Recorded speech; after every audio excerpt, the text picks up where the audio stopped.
Good morning. Well, for those of you joining after our recording started, we had a lively kickoff song from Kelly. Thank you very much. So welcome to our fifth and final WisTech webinar for the 2023 season. So I'm very excited today to love it or list it related to picking out apps and gauging their accessibility. Just a few pieces of housekeeping. This webinar is being recorded and will be archived on the WisTech Assistive Technology YouTube channel. So if you don't follow that, I encourage you to do so. It usually takes a week or two for us to get that up and going. This is the webinar platform, so all of your cameras are off and you are automatically muted. But for interaction, please feel free to use the chat. Many have already put your introductions in. That's great. Welcome. And also can use the Q&A if you prefer. We will be monitoring both of those. We will be providing CRC credits, which are for rehab counselors, as well as CEUs. And in order to get those, you will be completing a very short survey, either following the session today or through an email link you'll get tomorrow. And as part of that is you'll need to fill out the end of that survey with answering a couple of quiz questions and then providing your contact information. Those certificates are sent out within 30 days of the end of today. We do have closed captioning available, and we have sign language interpreters. So feel free to pin those or move their windows where you need to. And aside from that, I think we are ready to kick it off. So I wanted to welcome Kelli Suding from CAST, and I'm going to let her share a little more about her background. But based on her intro video, I think she's going to bring a lot of energy to our session today. And take it away. Welcome and thank you, Kelli. This is Kelly. Good morning, friends. I am so excited to be here to talk about Love It or List It, vetting apps for accessibility. I'm going to really highlight a couple tools to vet your own materials, especially if you're creating things for your learners, no matter what platform that you're doing. This is a topic. I'm even wearing my shirt that says accessibility is my jam. That's how geeky I get about accessibility. You're going to find that I am super laid back. If you want to put any questions in the chat or anything at all, just use that chat. I'm just going to try to keep my eye on that so I can answer things right away for you. I put the link to the handout into the chat box. I'm just going to pop it in there one more time just to make sure that everyone has access to that. And then I think we're ready to get started. Thanks for having me. I'm so excited. I did a webinar for CAST yesterday. We had people all over the globe, and seeing where you're from in this chat makes me so happy. I feel like I've been having conversations with people all over, and I love that because we're better together, definitely better together. So if you have things to add into that chat, I would love to learn alongside you as well. I'm just a facilitator of these. So definitely we're better together. Let's see if I can get that. So learning objectives. So we are going to define what we mean when we say accessible. So you're going to notice the most part, the front of this end is more of the online accessibility, and then going into other devices will not be as deep in there, but you're definitely going to have some resources behind that because it's essentially sort of the same process, just kind of different ways that we navigate each device.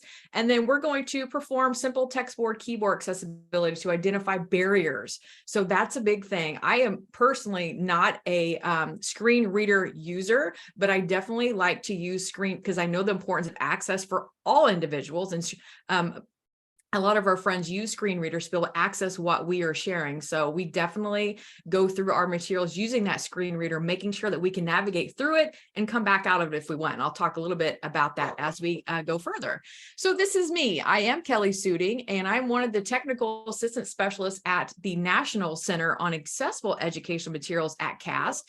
I love my job so much. I'm a former teacher, gen ed and special ed teacher. I love that. My master's is in learning and technology. None of this really changes anything for you, but I always like to share that I love food trucks so much. And in your area, if you like food trucks or know of one you can recommend for me, I travel for food trucks, which again is not life-changing for me, for you at all, but I have gained a whole list of places to travel for food based on just being able to do different webinars. So you're going to, again, laid back, you do you. However, you want to have conversations with me, just reach out anytime. I'm easily accessible on my email, on social media. Reach out to me anytime for support. And a lot of these things that we go through, if it seems like it's maybe at a rapid pace or too fast and we need to slow down, just let me know. But also know that I'm also available in a whole team beyond this hour that I have with you. So don't worry about that. You have access to me after this.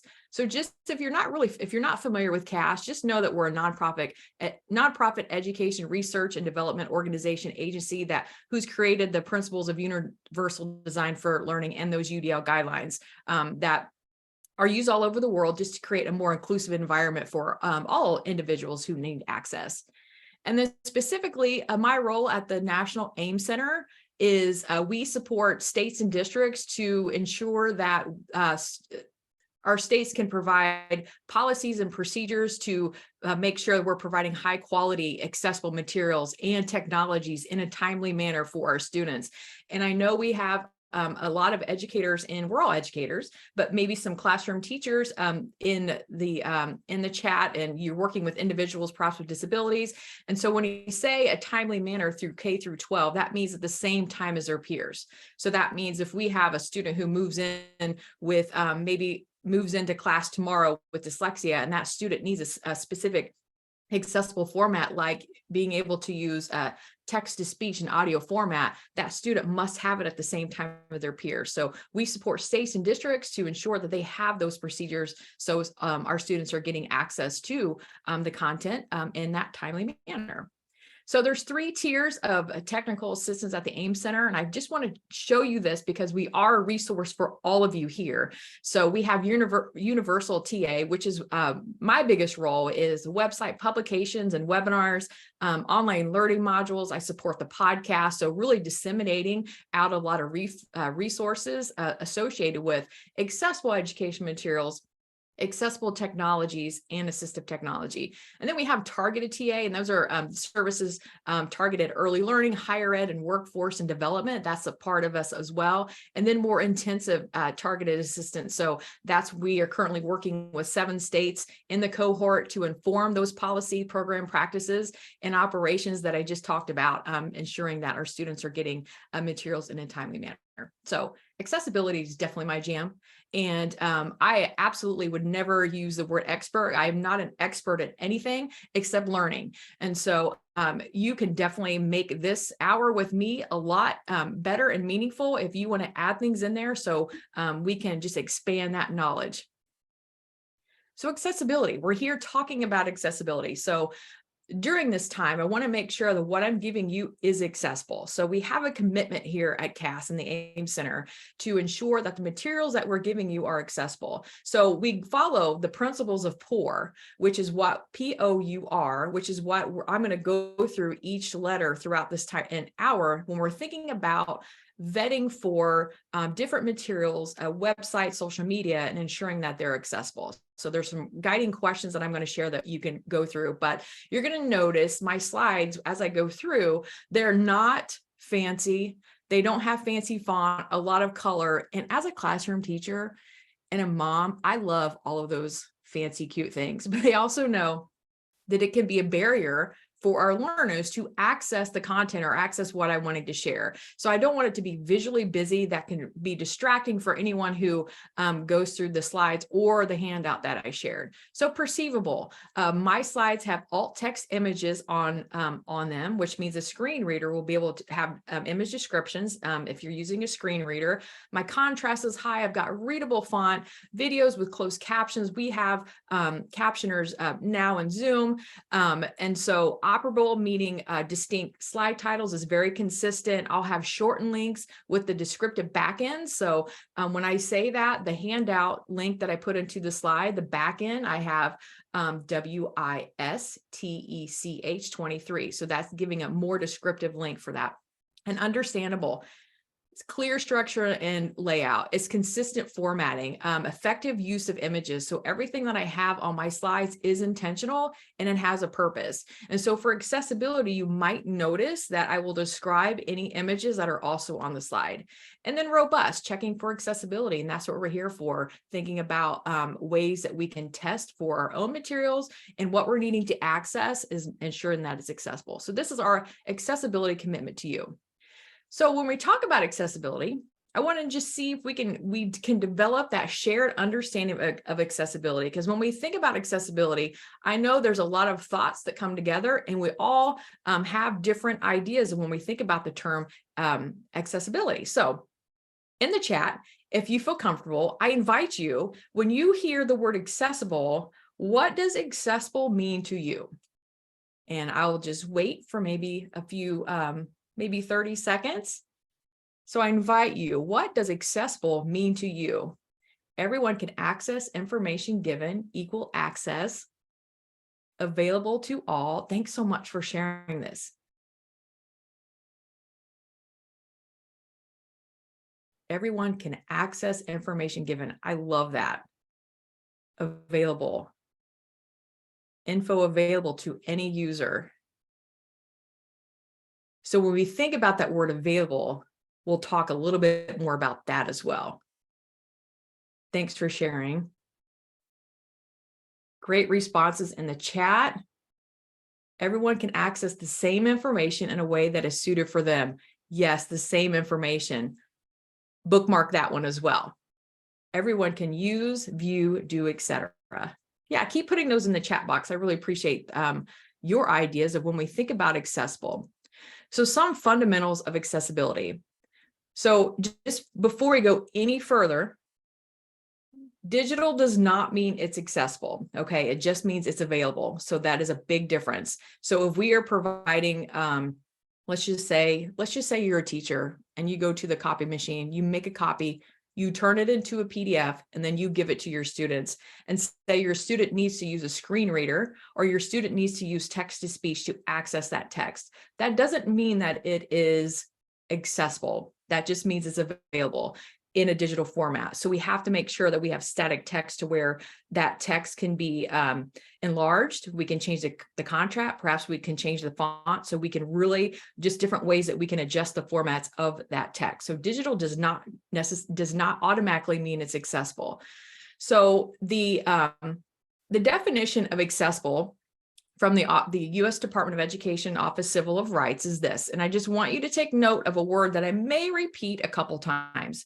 So accessibility is shaped by what we do, our interactions with the environment, and our personal preferences. So a person with a disability can acquire the same information, can engage in the same interactions, enjoy the same services in an equally effective, equally integrated manner with substantially equivalent ease of use as a person without a disability. So if you noticed a word that I said more than once, just put that in the chat box, just so we can really just nail that in, okay? What a person built, same, yes, same. Same. That should be a song. And I just sang it, and this is recorded, which is going to be amazing. Yeah, equally, I did say equally, yeah. Yes, I did say that more than once. Perfect. So same and equally. Yeah, so it doesn't mean that what we're giving our students or individuals, I will either say learners or students, but just know that I'm referring to any individuals that we're working with. Yeah, so we're thinking about accessibility, the same information. This doesn't mean that what we're giving our learners, that it has to be harder to access. It's just how they're going to access that content is going to be a little bit different. So if it's not accessible, this is where our learners cannot gain that knowledge, because lack of knowledge does not mean lack of intelligence. If our learners don't have the opportunity to be able to access that content, they are unable to get that knowledge unless we have someone who is reading everything for them. And that's just not the reality of things when it comes to independence accessing text. So setting the foundation, we are a CAST. I want to just mention the principles of universal design for learning, access for all. When we think about accessibility, we're also offering multiple ways of engagement. We're engaging, interacting with our learners, multiple ways of we're representing our content. So I have a visual. I could have just said universal design for learning. I'm giving you representation. You have a link to go there to dive a little bit deeper into the UDL guidelines, and then action and expression, just for different ways that our learners can express their knowledge and show what they know. So setting that foundation is really designing with universal design for learning in mind, so we can think about those three components, and then we're accessing, our learners can access our content or their websites or social media, whatever we're putting in there.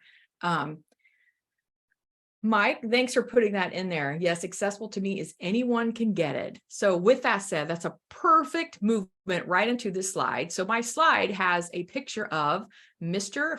Rogers, Fred Rogers, who back in the day, I'm not going to age myself, but maybe would do a weekly program for children with lots of different, just it made you feel good. Lots of learning with Mr. Rogers. So this was tweeted out from Amy Sedaris. And so Mr. Rogers is feeding fish in his aquarium. And this is what it says. When the world seems dark, I remind myself that Mr. Rogers once got a letter from a blind girl who wrote that she heard him say he owned fish, but worried they weren't being fed. So at the end of every following show, he'd narrate, I'm feeding the fish just for her. So he made that one change, knowing it changes it for that young lady to have access, knowing that those fish are being fed. He made that one change that impacts so many more, right? It's not just for one, because we can't just assume we're not going to, if we can't necessarily see someone's disability and say, oh gosh, you look like you have dyslexia, I should get you this in an audio format. That's just not what we do. We design with accessibility from the start, so our students have equal ease of use of accessing that content. And I just love this say, I'm feeding the fish just for her. So just make that one change. Let's just do the next right thing. So at the end of this, my time with you, if you can just make that one thing, that one change that can impact so many, that's I challenge that to you. Jumping in with both feet sometimes can be overwhelming. So just really think about ways that we can test for accessibility, ensuring that all of our learners have access to the content. And friends, it's the law, okay? I won't go deep into the law because you have this linked, but access for all is the law. So this image has, it says some disabilities look like this, and we have an individual with a cane, perhaps blindness, low vision. So when we have learners with blindness or low vision, we're super accommodating. We think about accessibility right away. It's almost not even questioned, right? Do you need maybe Braille, tactile graphics? Maybe you need audio format. So what do you need? It's not even questioned. If we have an individual in a wheelchair, accessibility is not questions. We make sure that we have a ramp. We make sure that our environment is set up to where a wheelchair can go through in a complete environment. Accessibility is not even questioned. We're automatically designed to create an inclusive environment because we can see that disability. Even if it's situational, temporary disability, someone with the crutches, again, accessibility is not even questioned. But then the last image, some look like this, some disabilities look like this. And it's just an icon of what we would call a typical peer, okay? Which means we cannot see the disability, but just because we cannot see the disability does not mean it's less crucial when accessibility comes into mind. We're designing for all, so all can have access to everything that we're providing. And so this is a lot of times what we hear when it comes to accessibility, I always hear, oh gosh, well, that's cheating. Having text-to-speech is cheating. And oh my gosh, I do a whole session called, assistive technology is not cheating, which is what I just did yesterday. And so just thinking of accessibility at all times for all of our individuals, regardless of abilities, disabilities, access for all. So components for access, when we think about access for all learners, all users, anyone who wants access to the content, these are the components of access. Universal design for learning, this is what that looks like. It's the choice built into the environment, okay? So it's the choice. So accessible educational materials, it's the same content, it's in an accessible format, but it's that same content. Accessible and assistive technologies is a differing way to access and interacting and responding to the same content. So components for access, we have to have all three of those parts together in order for individuals to access that content. Yes, so I have a question, Sebastian. Yes, it was recorded and it should be released after it's captioned in just a couple of days. And you can find that on the CAST website or social media. So when AIM works, okay, that's our accessible education materials. So materials is the information or the content of the curriculum. So that's the content that we're creating.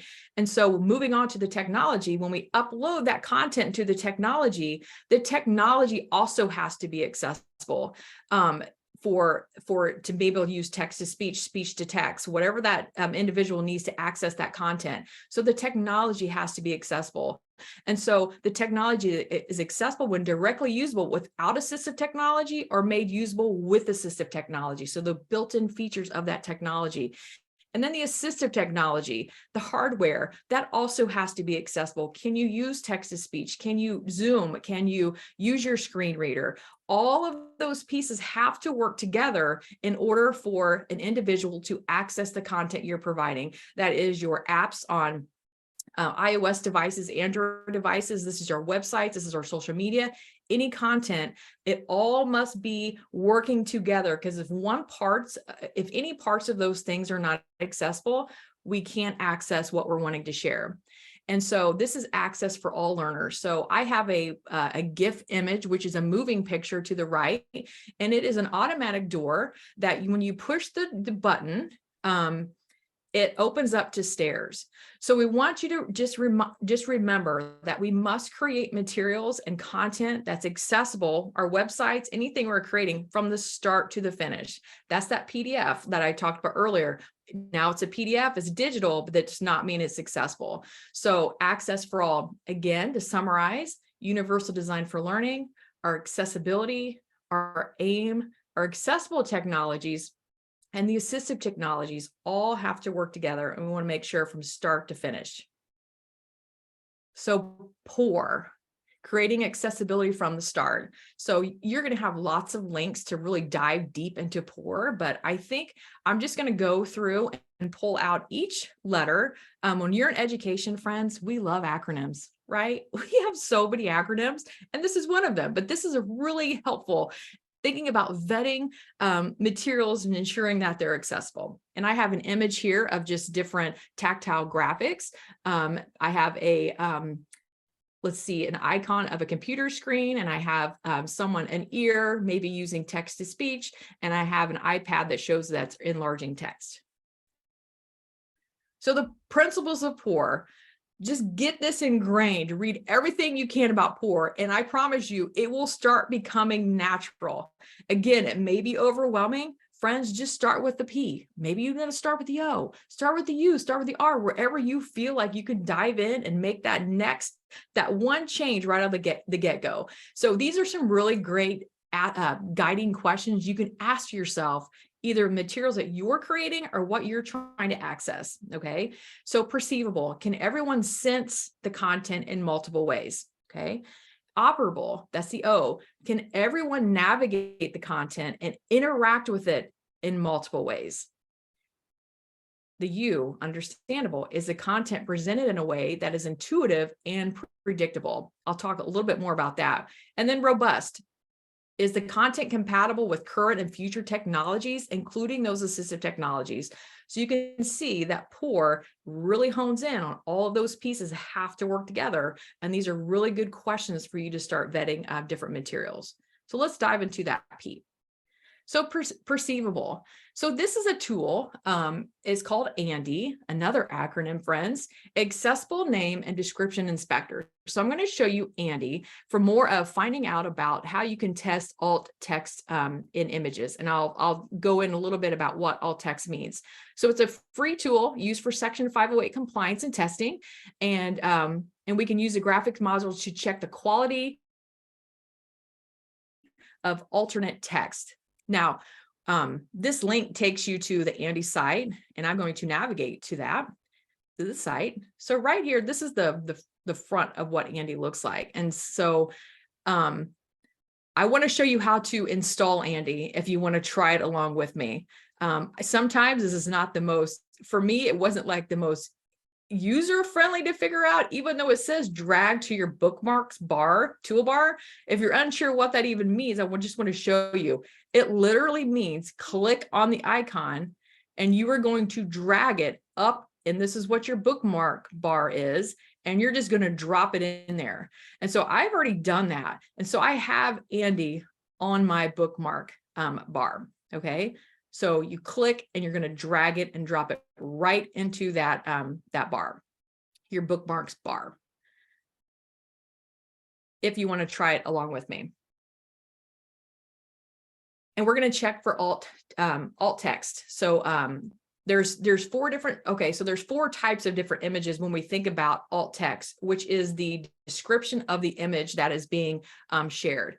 So we have informative. So that conveys a simple concept of information that can be expressed in a short phrase or sentence. Okay, so the alternate text should convey the most important informations of the image conveys. So you really want, when you're putting in your alt text, what is important for that specific slide or that document? What do you need the reader to notice when they're accessing that image? Decorative, sometimes it could just be just a decorative image that really doesn't convey any meaning. Maybe it's just a pink circle. So this is not where you would necessarily put a pink circle. You're just going to have null alt text. So this is not really wasting the time of someone who's using a screen reader. If it's just decorative, it doesn't have anything to do with the information that you're providing. So just really think about it. It might look cute, but do you need it? Right? So functional images. So these are to initiate the actions rather than to convey the information. So maybe it opens a new website, submits a form. Alternate text, alt text should describe that function. So when a screen reader navigates to that image, there's no like surprise that all of a sudden it opens up to a new page. Okay, so it's functional. So we make sure that we're putting that in, describing in that image what might happen if you click on it.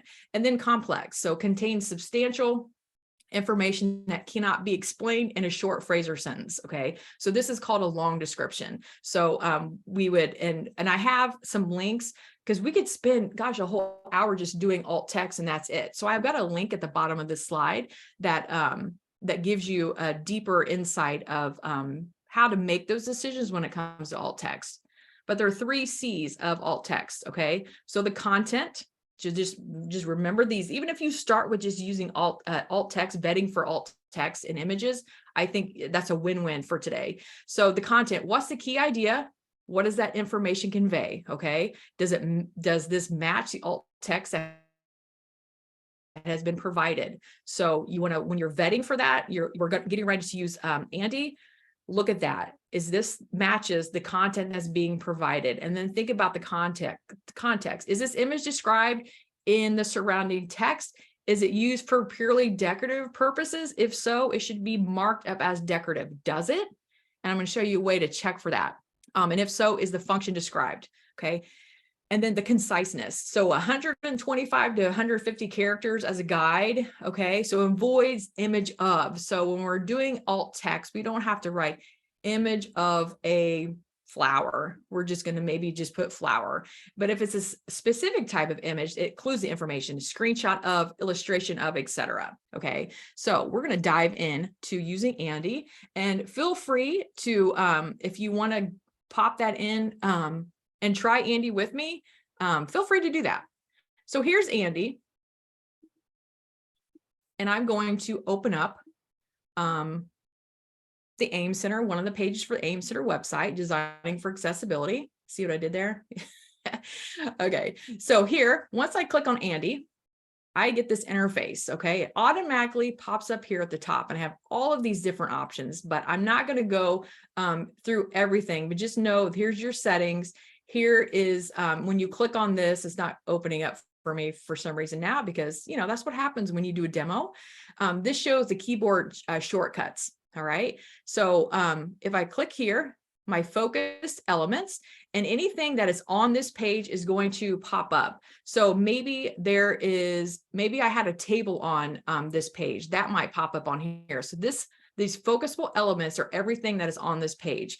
And I want to look at the graphics and images. Okay. And it says I have 3 alerts. So I'm going to scroll down, and you notice when I take my cursor and I hover over, it turns pink. So that is searching for that alt text. And so you notice up here, this says illustration of series of media representing varied ways of feeling, seeing, and hearing content. This is the alt text. So now if I was creating this and I wanted to check, I could say, yes, that does align with the word perceivable. So I can scroll through using my mouse or my keyboard shortcuts, and then it highlights. And again, we can look at that description, the alt text of each image as I hover over each one. So there are lots of other different alerts, and I wish my settings would open, but they will not. So we're just going to move on, and different settings on here that you can check: links, buttons, all of these things that have links. Now I can highlight it, and it's going to check my links to make sure they're descriptive. And it shows me exactly where it's going to take me. So that is the tool for Andy. It's pretty simple to use. And I'm only going to stop just showing these parts of Andy just for you to get started. And there's lots of great resources on diving deeper into Andy. And again, I have a link for the alt text decision tree that you can look at to dive really deep if you have questions about, okay, well, how should I write this alt text for this image? What's the most effective, the most meaningful? Dive deep in there, but just really think about those 3 C's and think about the different formats of our alt text.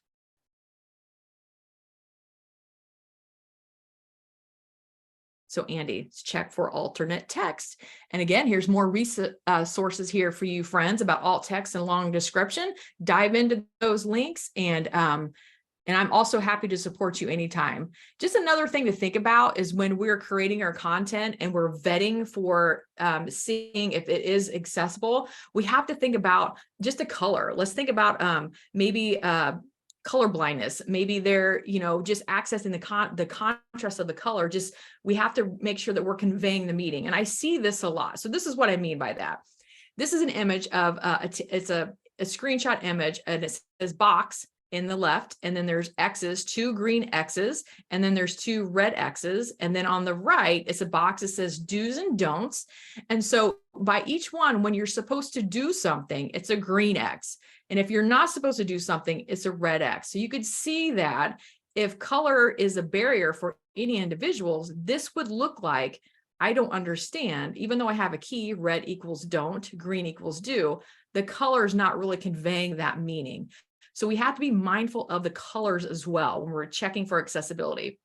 This is a great example how to make that really easy adjustment on this chart. So now we have red X equals don't, and then green plus sign equals do. So you can see the difference here. Now my box has 2 green plus signs and 2 red X's. So that simple adjustment now is actually giving that additional cue and helping to support the meaning of this content that we're looking at. So be mindful when you're vetting, like, okay, these are all X's, but can my learners access that? Is that going to be meaningful to them?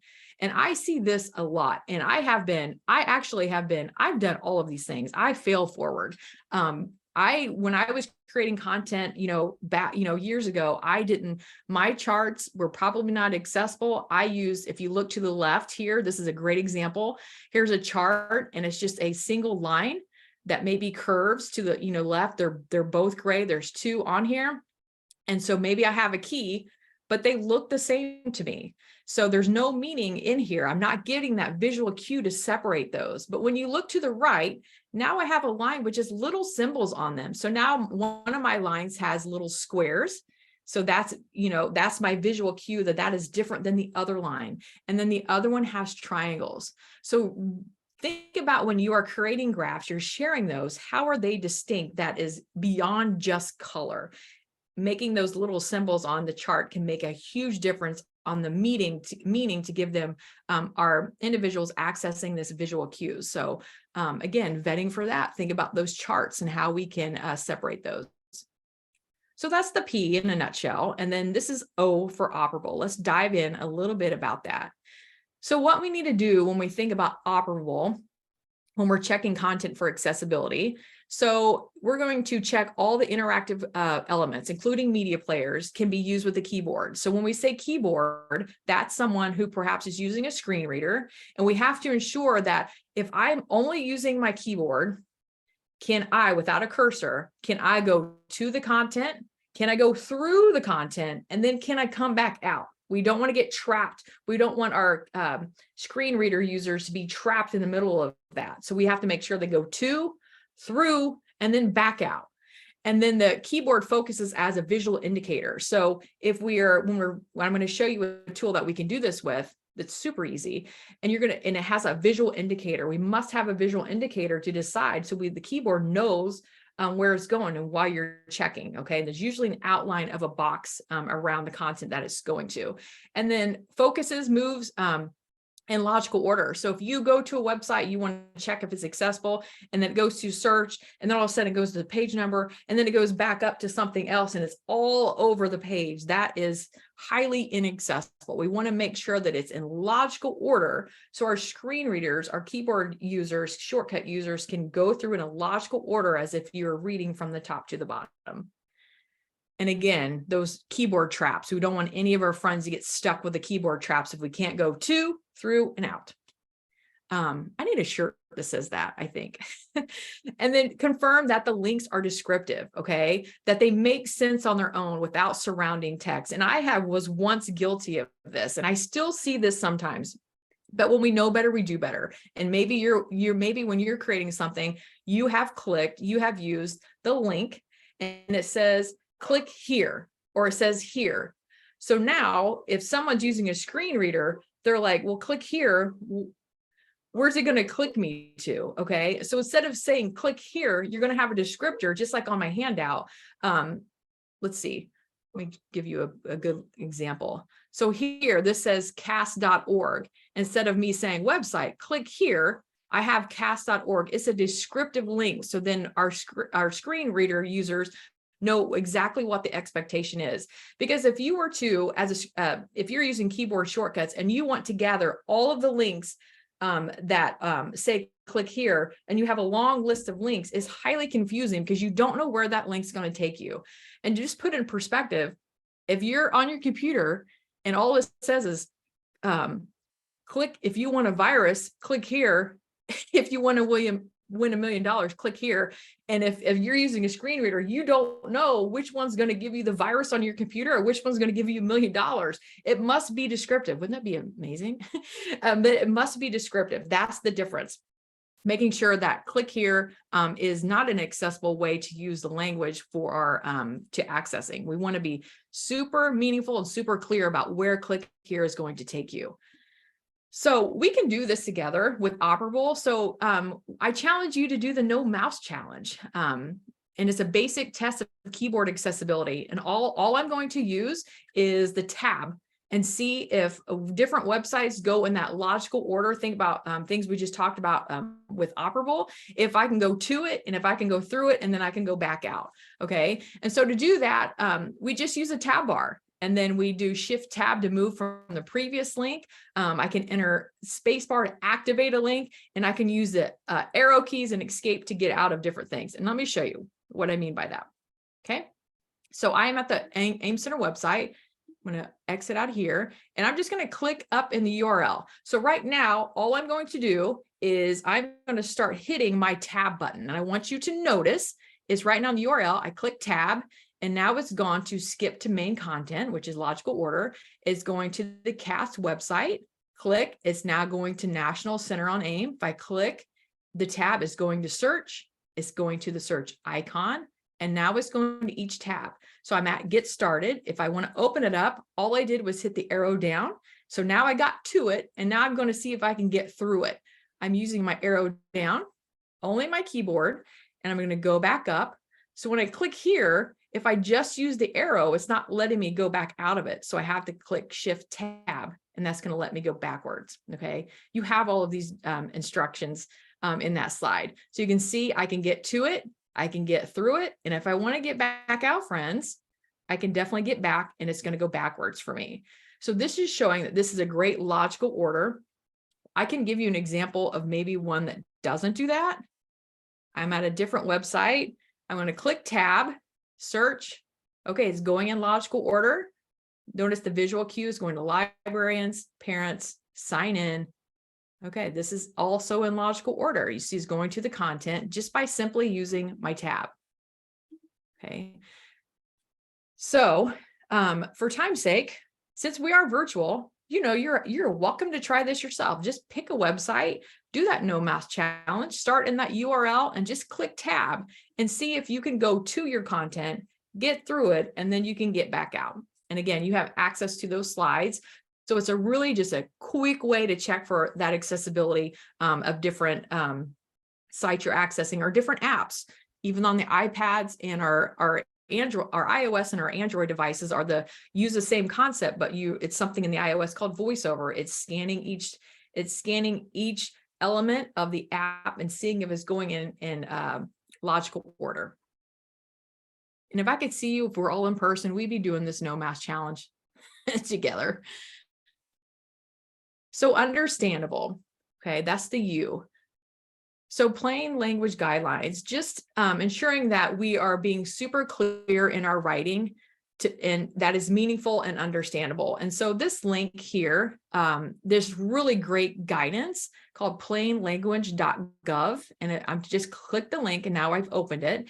And it gives you some guidelines about when you're creating content is that it's in plain language, okay? Find out what they need, understand what they find, and use what they find to meet their needs. So it's thinking about keeping the language plain and understandable for all of our users. And this gives you great guidance of that if you need support or if you're vetting for on different apps and software, online resources, that you can go through this and look and see if what you're providing or what you are getting access is in fact in plain language. And also creating that predictable experience, so the understandable. So some questions you might ask when you're vetting materials or you're creating materials. So some questions you might ask yourself. So is the design consistent? Just like my slides, I have a title on each slide, and the next one, you're basically gonna know there's gonna be text or an image underneath there. So are any items with similar functions labeled consistently across different pages, sections, and resources? Is the navigation consistent? Again, that no mask challenge, is it consistent? There's no surprises, right? And so my slides each have different titles. So maybe I had 2 pages creating a predictable experience. My next page may be creating a predictable experience number 2. So making sure their titles are different. So if we're testing for accessibility, that our screen read users can go directly to that page. And then are there any unexpected surprises for our learners? And this includes, and this has happened to me, just not as a screen reader user, but like, oh my gosh, right in your face. When the dialogue launches, when the learner moves into a text field with the keyboard. So you use your no mask challenge and it clicks on something, all of a sudden it launches this movement or launches a video or something, because a video or animation that automatically plays when the screen reader hits it can really disrupt the use of a screen reader. So having someone have the option to have that video play, not automatically play. So we have that option, because that can be really confusing. Again, really doesn't play well with the screen reader. And then think about a link that if you click on it, it automatically downloads a file without warning. That's how we get viruses most of the time, right? We click on something, it automatically downloads. So a link being very descriptive and ensuring that if you do click on it, it says this will download a file.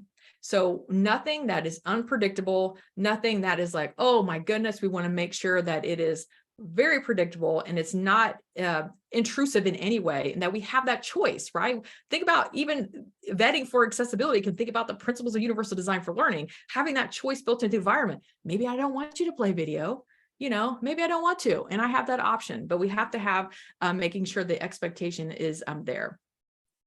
So robust, okay, robust. So robust, we want to make sure that, again, our technologies, our assistive technologies, our accessible technologies can work on the apps, the software that we're accessing. Okay, so this is a free tool called Wave, and it's Wave AIM available for use. So it's an online tool where you can copy and paste different web pages and check for accessibility. Okay, there's an extension that for Google Chrome, if you use Firefox, Microsoft Edge, whatever a browser that you use, you can access Wave. Okay, and they both work in a similar way, no matter what platform that you use. So I'm going to show you Wave, but there's one really strong statement at the bottom. I just want to make sure that we understand. So even the best automated checkers can only discover about 30% of accessibility errors. So this is really when we think about poor, that our checkers aren't going to pick up all the errors, but because we're thinking about those guiding questions with each letter of poor, we can start learning about accessibility and just knowing that, oh, this isn't correct, this needs to be changed, because we're scaffolding the knowledge of how to check for accessibility. And there's a couple things that I love about Wave, and there's a lot of things I love about Wave. Number one, it's free, and but free doesn't always mean it's great. But this is what Wave looks like, and you linked here. And so what I can do here is it says web page address. So I'm going to, I'm going to just pick our website, and I'm going to copy and paste that URL, and I'm going to put it in, paste it here. And now Wave opens. Okay. And over to the left, I probably shouldn't pick the National Center on Accessible Materials because it shows there's no errors, which is amazing. So go us. But so you can notice here, that has different images over here showing where there's errors. There's different contrast errors. It does say one. There's alerts, but sometimes this can get really overwhelming. For example, let me just open up another one. Copy here. I'm going to go back to my Wave report.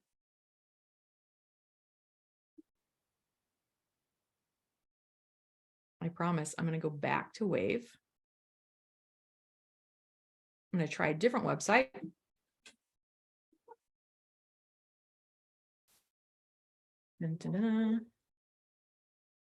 Which I broke my Wave, so we're not going to go in there. Let me try one more time. Here we go. Okay, so one thing I'm not going to go to the other website because I don't want to panic. Not working again. So here we go, errors, but let me go back to my slides. So you see all of these different icons can be really overwhelming. So there's a easy way that helps you focus on specific errors. We can focus on the errors by hiding all the others, the alerts, the features, because maybe that's not what we're looking for. Okay, so go back to here. So I can go to view details, and you can just shut all of these off, the ones that you don't want to be looking at, and it's taking off. And when you go to a website that's highly inaccessible, you're going to notice what I'm talking about when it's really overwhelming. So then now it's only going to show me one contrast error. Here's my summary, and then it's not so overwhelming. But let me show you the next piece that I really like about this is that this really, when I said they only pick up maybe like 30% of the errors. When I click on the I, this is such great scaffolding to understand the why. And this helps you learn to make those changes next time. So contrast errors, it says what it means. It means very low contrast between the text and the background colors. And then it even tells you about why it matters. I love that so much. How to fix it. It even goes that next step on showing you how to fix it. And then the algorithm in English. So it is really great. It gives you the standards and the guidelines. So it's really great just scaffolding your knowledge. So I challenge you, you're going to do the no math challenge, and perhaps you can try Wave, and you can just start learning the different elements about how, what, and when to change it just by using that Wave tool. So the scaffolding part of Wave, I think, is just phenomenal. And again, friends, just remember only 30% of the errors, but I think the combination of Wave giving you the why and the how is a real game changer when it comes to building those skills over time. Now, again, if you're trying it now, that's lovely. Try it. I can't see you, but I would love if we were all working in person.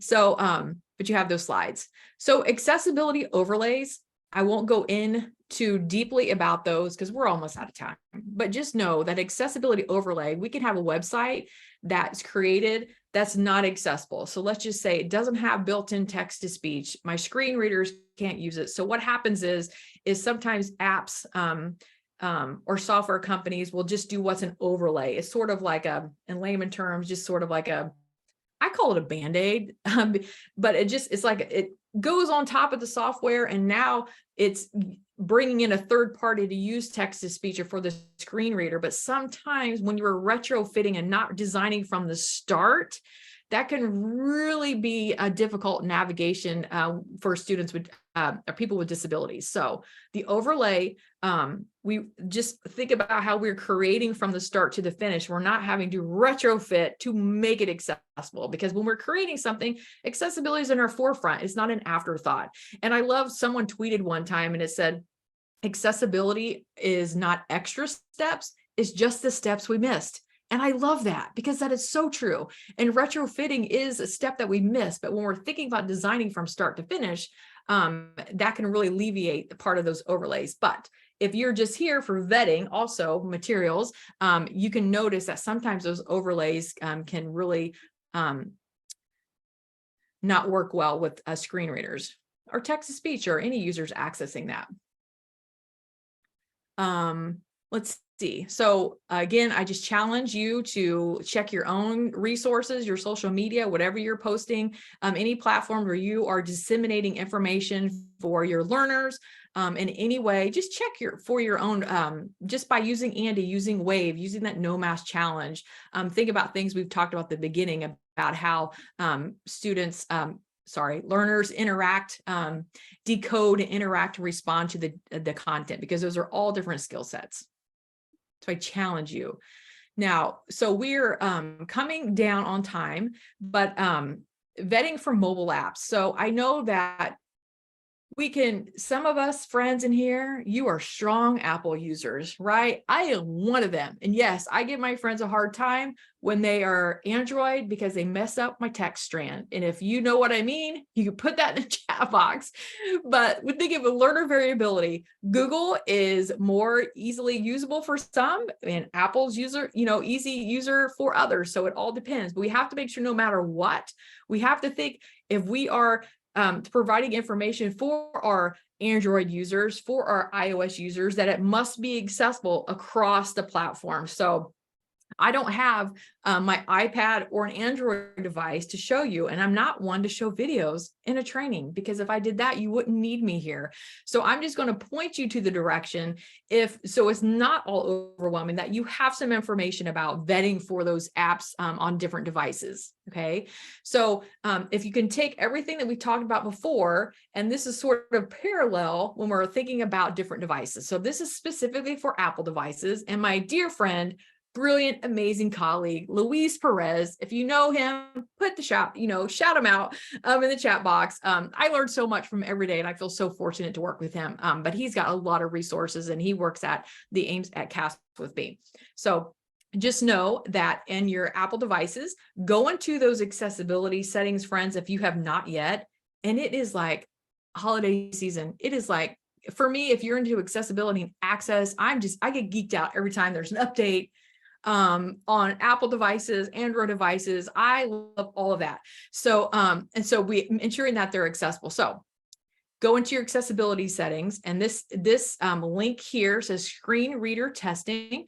This is a quick video that my pal Louise has created for you to go in there if you want to dive deeper specifically into Apple devices. And it will show you how to use something called VoiceOver, which essentially is like using the tab I use on the websites. It's going to scan. We have to think about the consistency, no surprises, if it's in a logical order, all of those. And you can do that by using VoiceOver.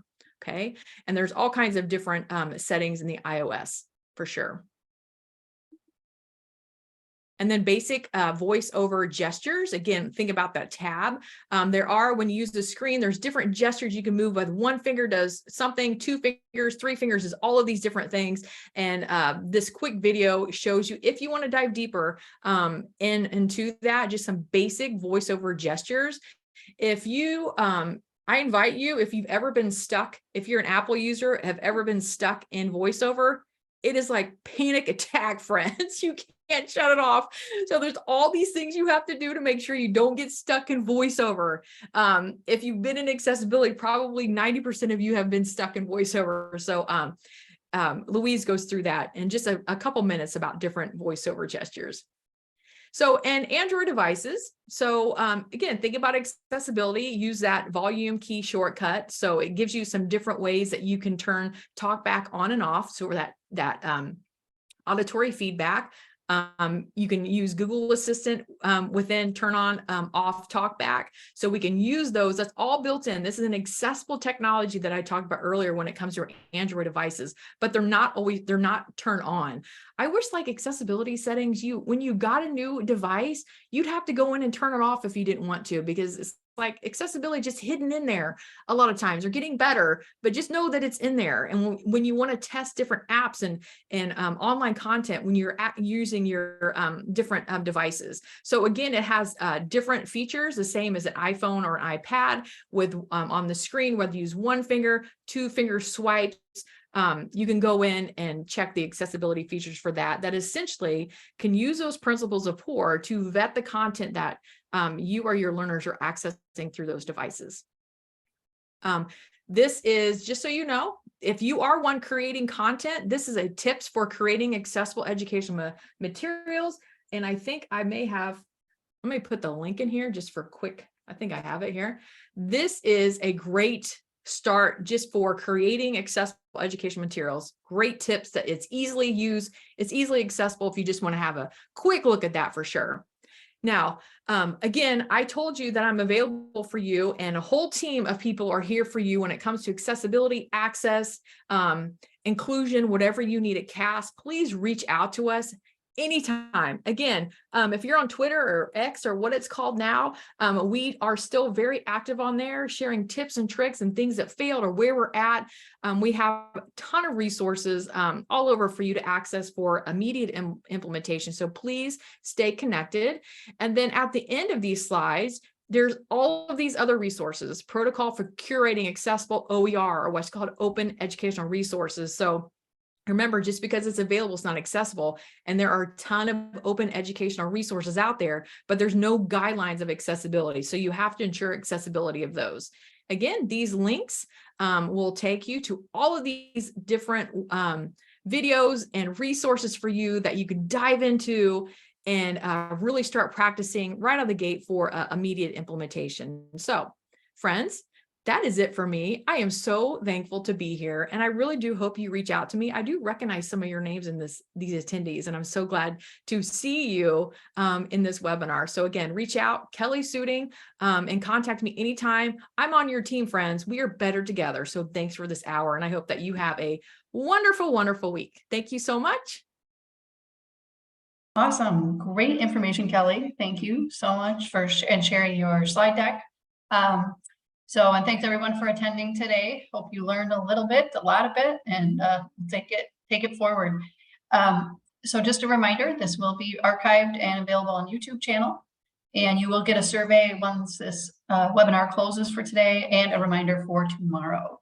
So if you need those CRCs or CEUs, don't forget to complete that, and then you'll see those certificates within 30 days. So thanks everyone, and have a great Tuesday. Thank you, Kelli. Thank you, friends.